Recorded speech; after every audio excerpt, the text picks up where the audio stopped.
Perusahaan adalah suatu bentuk badan usaha ataupun organisasi terstruktur yang melakukan kegiatan ekonomi dengan menghasilkan produk, baik itu barang ataupun jasa. Di Indonesia ada beberapa jenis perusahaan ataupun badan usaha, contohnya perusahaan persekutuan. Lalu apa sih perusahaan persekutuan itu? Perusahaan persekutuan adalah perusahaan yang terdiri atas 2 orang atau lebih, di mana kemampuan para anggotanya digabungkan untuk membentuk persekutuan. Ada beberapa ciri perusahaan persekutuan, misalnya dibentuk dengan hak kepemilikan bersama, adanya tanggung jawab bersama. Apabila salah seorang pemodal meninggal dunia, maka persekutuan dapat dibubarkan. Pemodal yang telah menyetorkan modalnya, maka ia telah menyerahkan haknya untuk mencapai tujuan perusahaan. Ada beberapa ciri persekutuan, misalnya didirikan dengan hak kepemilikan bersama, dan adanya tanggung jawab bersama, adanya jangka waktu tertentu yang telah ditetapkan, dan apabila ada salah seorang pemodal yang telah meninggal dunia, maka persekutuan dapat dibubarkan. Adapun hal terkait dengan pembagian keuntungan ataupun kerugian telah disepakati bersama pada saat pembentukan persekutuan.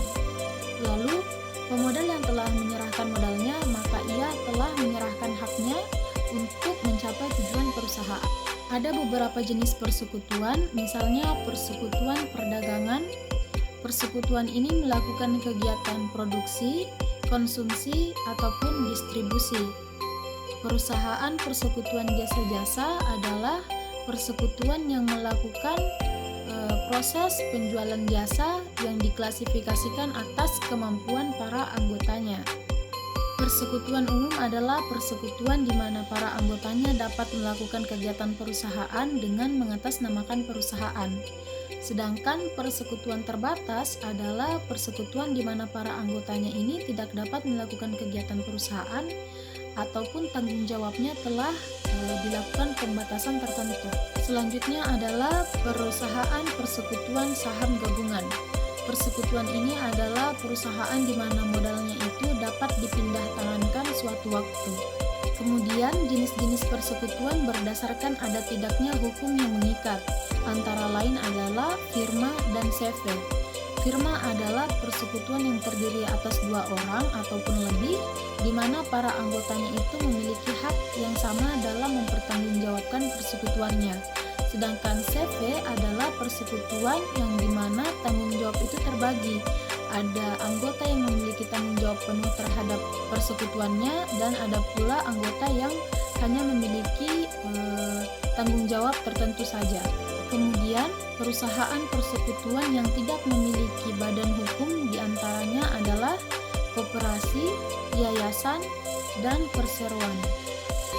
Dalam pendirian firma, setoran atau investasi dari masing-masing anggota sekutu akan dicatat ke dalam jurnal secara terpisah di pembukuan firma. Aset yang disetor oleh masing-masing anggota sekutu ke dalam firma akan didebit di akun aset firma. Aset ini harus dicatat sebesar nilai pasar wajar yang berlaku pada saat penyerahan aset ke dalam firma, dan nilainya tersebut haruslah disepakati oleh seluruh anggota sekutu yang ada. Demikian juga jika kewajiban yang dibawa oleh masing-masing anggota sekutu akan ditanggung oleh firma, maka kewajiban ini akan dicatat ke dalam jurnal dengan cara mengkredit akun kewajiban firma. Setelah itu, akun modal untuk masing-masing anggota sekutu akan dikredit sebesar jumlah bersihnya, yaitu senilai antara nilai pasar wajar aset yang disetor dengan jumlah kewajiban yang dibawa masuk ke dalam. Metode goodwill pada persekutuan merupakan pendekatan dalam mengakui adanya kemampuan lebih sekutu dibandingkan dengan sekutu lainnya, dengan cara jumlah modal sekutu yang mempunyai kemampuan lebih sama dengan jumlah setoran modal, ditambah dengan goodwill yang diberikan terhadap sekutu tersebut. Pendekatan goodwill mengakui adanya bonus untuk sekutu yang memiliki kemampuan lebih tanpa harus mengurangi jumlah modal sekutu lainnya.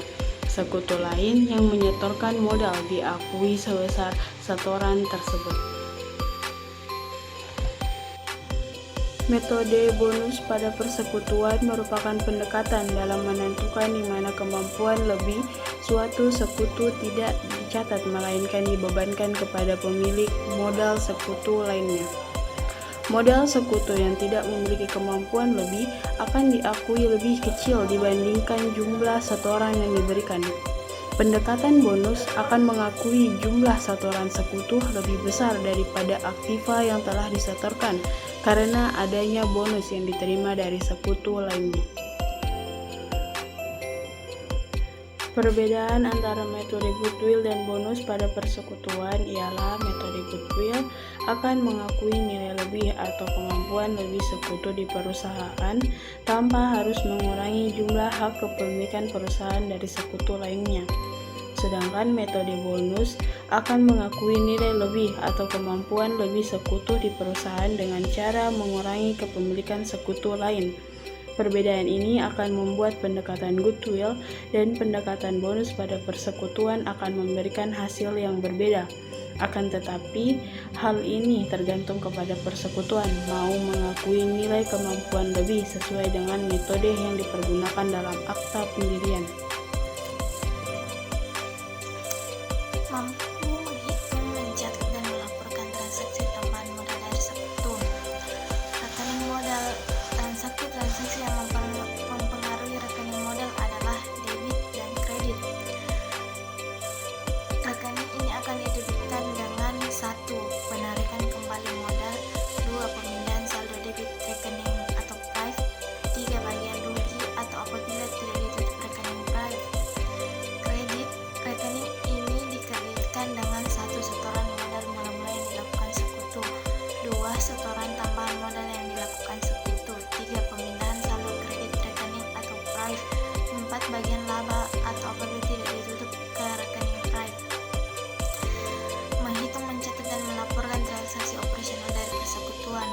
Operasi persekutuan pada umumnya sama dengan operasi dari organisasi bisnis lainnya. Untuk biaya yang sifatnya pribadi dari seorang sekutu harus dipisahkan dengan biaya yang dikeluarkan untuk biaya operasi persekutuan.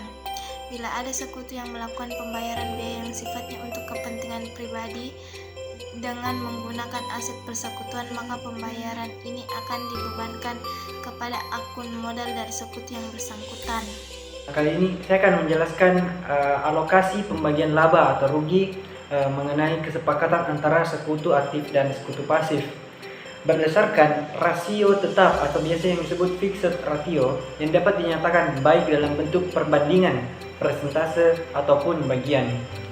Metode yang pertama ini mudah diterapkan dan dapat dijadikan sebagai dasar dalam pembagian laba bersih yang adil. Metode ini akan tetap dipakai jika masing-masing anggota sekutu memiliki jumlah kontribusi modal yang sama dalam firma. Dan adanya anggota sekutu yang memiliki atau memberikan nilai tambah khusus bagi firma. Terdapat banyak faktor yang menyebabkan seorang anggota sekutu dikatakan memiliki nilai tambah khusus bagi firma.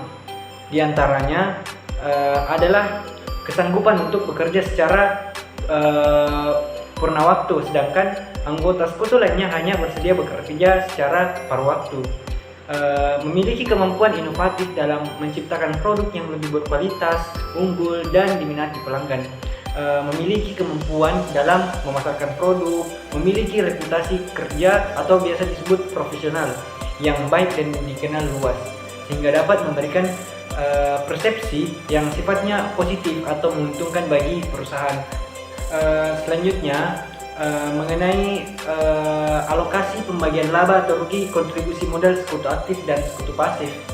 Berdasarkan rasio tertentu bisa atas saldo modal dari masing-masing anggota sekutu pada awal periode atau saldo modal rata-rata sepanjang periode. Metode ini akan tepat dipakai ketika besar kecilnya jumlah dana yang di-store oleh masing-masing anggota sekutu ke dalam firma merupakan faktor yang paling utama menentukan. Metode ini juga